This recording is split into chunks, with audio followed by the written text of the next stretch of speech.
What is up, guys, and welcome to episode 4 of our tutorial series for creating our forum with PHP from scratch. And in this episode, we're going to be working on learning about lists and tables for our website. In the last episode, we created this thing, and I noticed here the guy who made chicken.net needs to work on his HTML a bit, because when you go to this website, see, he wants this song to play right here, like Mr. Fancy or something, but every time you go to the website, it downloads it. So it's clear that this guy has no idea what he's doing. Yeah, see that? He wants it to play on this website, but it's clear this guy has no idea how to do his HTML. So, everybody, I guess, attack the guy. Don't do that. Yeah, so we made this dank website, and we wrote 22 lines of code, which is really cool. So the first thing we're going to learn about is lists in HTML, and a list is just what it sounds like. It's just a list of crap. There are two kinds of lists. There are unordered list and an ordered list, and the tag for a list, or for an unordered list, which is what we're going to do first, is UL. So you do UL for unordered list, push tab, boom. And there is our little thing. So now you would think, okay, so it's a list, so we need some chicken, we need some mucus, we need some MLG potatoes, we need some fart gas, some methane, so yeah, there's our list, right? So we save it, see what it looks like. And boom, that doesn't look like a list, it just looks like a bunch of junk just sprayed all over the page. So to actually put things in a list, we need another tag that shows all our items. And to do that, we need a tag called the list item, which is just li, push tab. And there you go. Our item, our first item, I don't even know, it's chicken. And now to duplicate a line in Sublime Text, push Control Shift D. And that will duplicate. So now we need some mucus. That's not how you spell mucus, but whatever. Control Shift D. We need some some dank bread, right? And now I need just one more thing. MLG Dorito Kool-Aid. Oh my god, it's raining. Mix. So there we go. There's our list of items. And let's see what it looks like on the page. Boom. We actually get a nice list of our items that show up on the page. And it's not ordered, so you just use these little bullet points, which is pretty cool. We can put as many things as we want, but you have to remember, you have to put every item in your list items. And that's very important to doing this. Now, what about if we want these actually to be ordered and not just weird, unordered and all that, so it'll actually make sense? Well, we use the tag OL instead of UL. So if we change, the OL and then /OL, we'll see what. Well, actually, I'll just keep this as I'll just keep this as UL, and I'll make a separate one so you guys can follow along. So just make a new list, which is OL for ordered list. Inside of our ordered list, we want some list items. So let me show you a really cool trick with Sublime.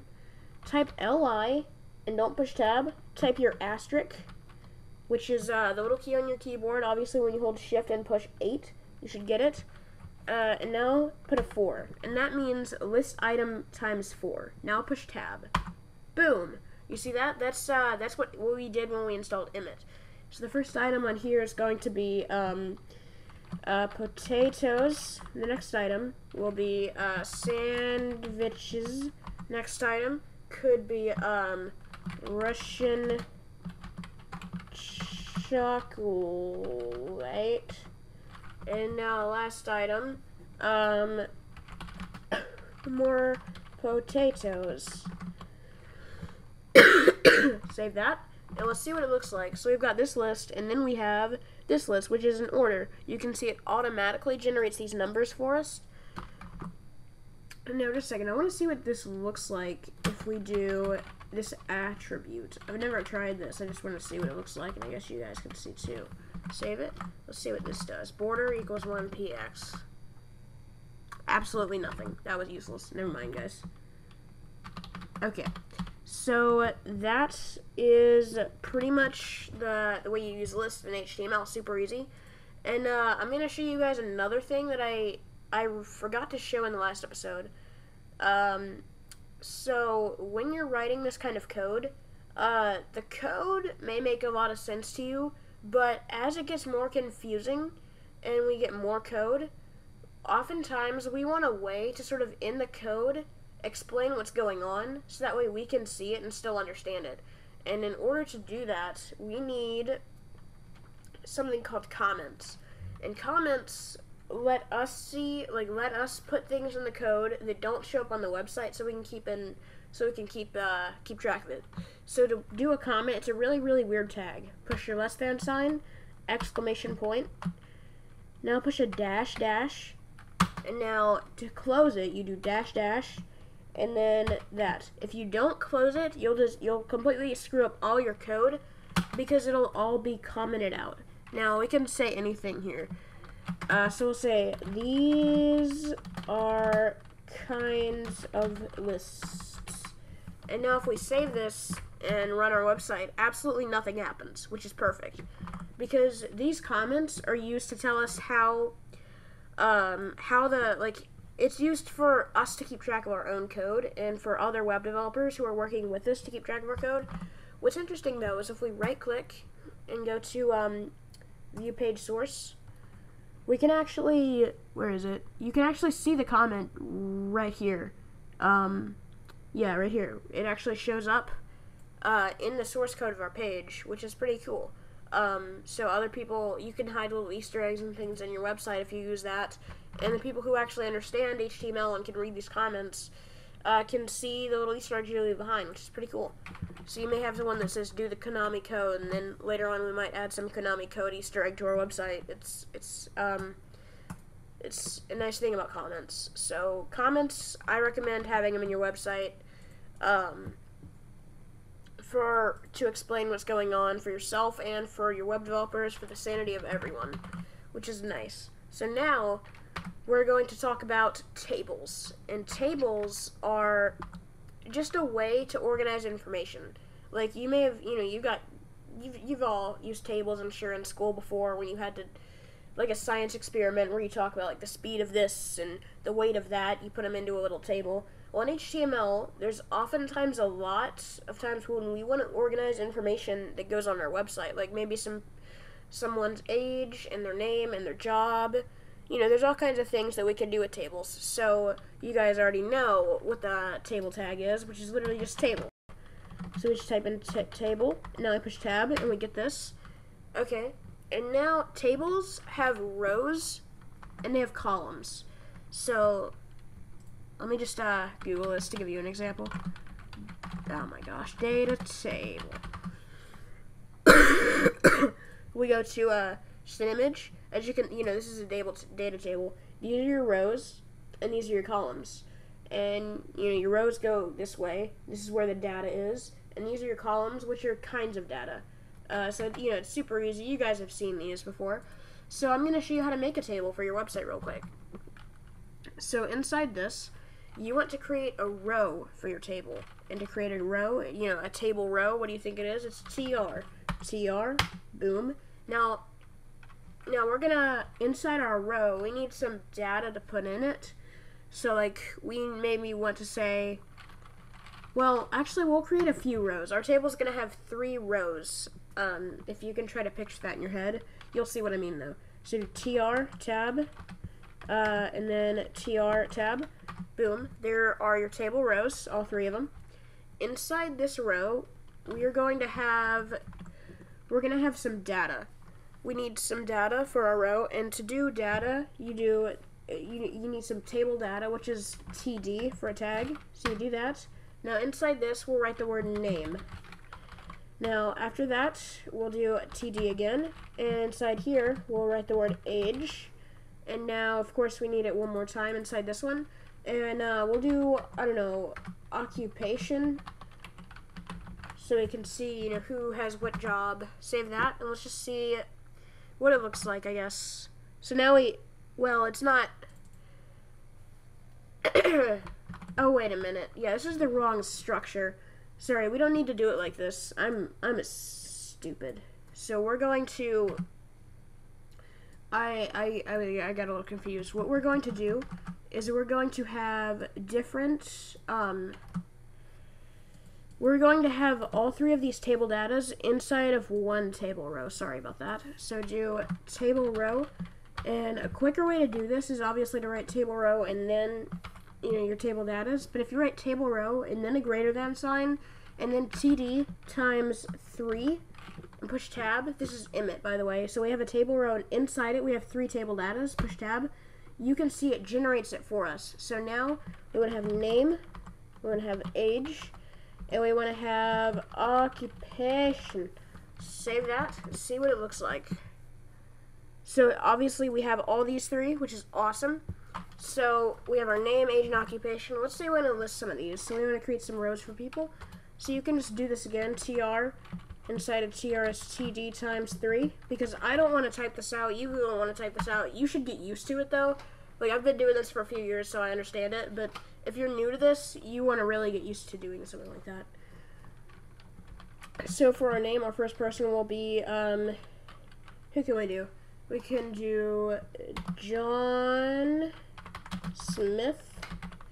John Smith's age will be 9001, or 9002 actually, he's a little bit older. And then his occupation will be a columnist, because, yeah, save that and let's just see what it looks like. So as you can see, we've got this data laid out here. It looks kind of sloppy, but that's okay, we'll fix that in just a moment. So do tr, td times 3 again. Almost did 43, would have been bad. Now we want to do Falco Lombardi, because he is our next guy. Age, I don't know how old he is. 19, whatever. And then his occupation, well, Falco, I don't know if the Star Fox team is like a bounty hunter or what. No, Samus is about, I don't know. Star Fox guy. Save that. Let's see what it looks like. So boom, we've got 2 rows of people and we've got a row of stuff, but it's all sloppy. It's not organized at all. These aren't like in the right place, so we're gonna fix that. And to do that, we can specify in the table a new attribute called border. So we say border equals, oh, not board, border equals 1px. Save it and see what it looks like. So boom, our table now has a nice little border, like all these other data tables did, which is awesome. So now we're just going to enter one more thing, and I'm going to show you a nice thing about tables. So obviously we can just do td, or no, tr with a td of 3 times 3, tab. Okay, the first one will be, or the next one will be Captain Falcon. And now his age, I don't know, he's probably like in his late 40s, 47. Yeah, that's probably how old Captain Falcon is. And he is a racer and smasher. Save that. And boom, we have 3 rows, well, 4 rows, but 3 rows of people. Now, I'm going to show you something that's going to make our tables a lot more professional. We are just using rows here, which works, like for these name, age. Now, it looks just like they're data, but these aren't data. These are headers. So we need to use a new attribute called table header up at the top. And table header, what does it sound like? If table data is TD, then table header is TH. So go ahead and delete these, and I'm going to show you guys a trick. In Sublime, if you hold Control and then click, you can create a new cursor. Oh, I don't want one right there, but I want one right here. Hold Control, click, hold Control, and click again. And now you can create all these little cursors. And with these cursors, you can type at the same time, which is pretty cool. It's a really useful feature in a lot of cases. Especially this one. We want to delete that and put an H. Boom. Now we all have table headers. So we're going to save this and just see what it looks like. And boom, these are bold and they're centered. So these don't look like data. These look like headers, which is awesome. So this is how you do tables, and this is how you do lists. And I think I'm about to end it off. There may have been one more thing that I was going to talk about. I don't know what it is, though, so I guess it wasn't that important. So yeah, guys.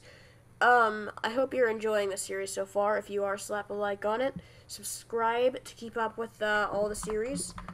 Keep in mind, you may have just started as a noob. You just typed all this code, and you know what it means.